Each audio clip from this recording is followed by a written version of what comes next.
Tal vez deberíamos empezar por comentar quién era Fernando Fuenzalida. Fernando era un antropólogo reconocido, pero era un antropólogo poco convencional.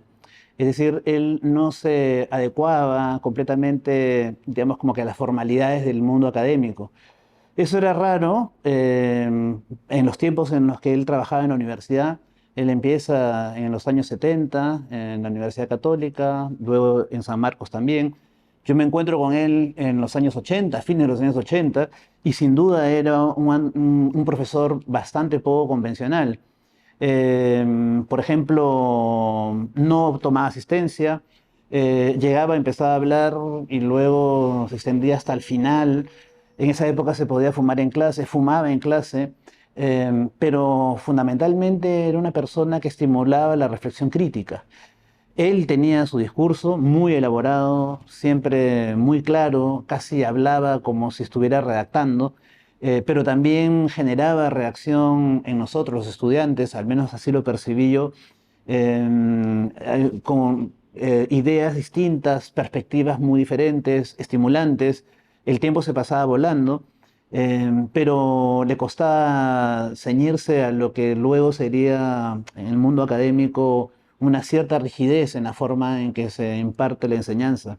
En ese sentido, yo creo que Fernando era un innovador.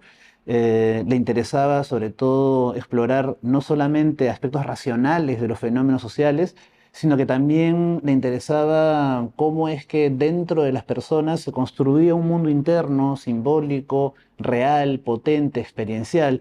Y a eso la academia en verdad siempre se ha mostrado más reticente a poder explorar en esos campos.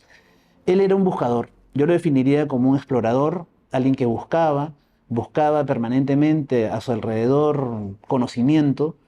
Lo que lo motivaba era saber, entender al ser humano. Así es como yo lo interpreto, así es como yo lo leo. Esa es mi experiencia de él.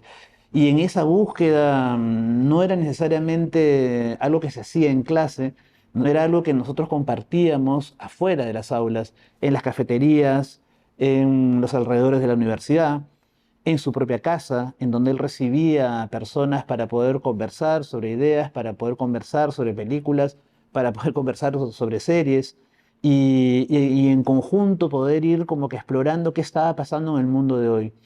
Esa capacidad que tenía Fernando, yo diría que innovadora, hasta yo diría revolucionaria, creo que es algo que se necesita ahora, ¿no? Darnos cuenta de que el académico, el investigador, el historiador, el filósofo, el antropólogo o la antropóloga, no basta, digamos, limitarse a explorar en función de las ideas que algunos teóricos han hecho, o de las metodologías estrictas que uno cumple, sino también darle paso a esa dimensión creativa, artística, intuitiva de los seres humanos.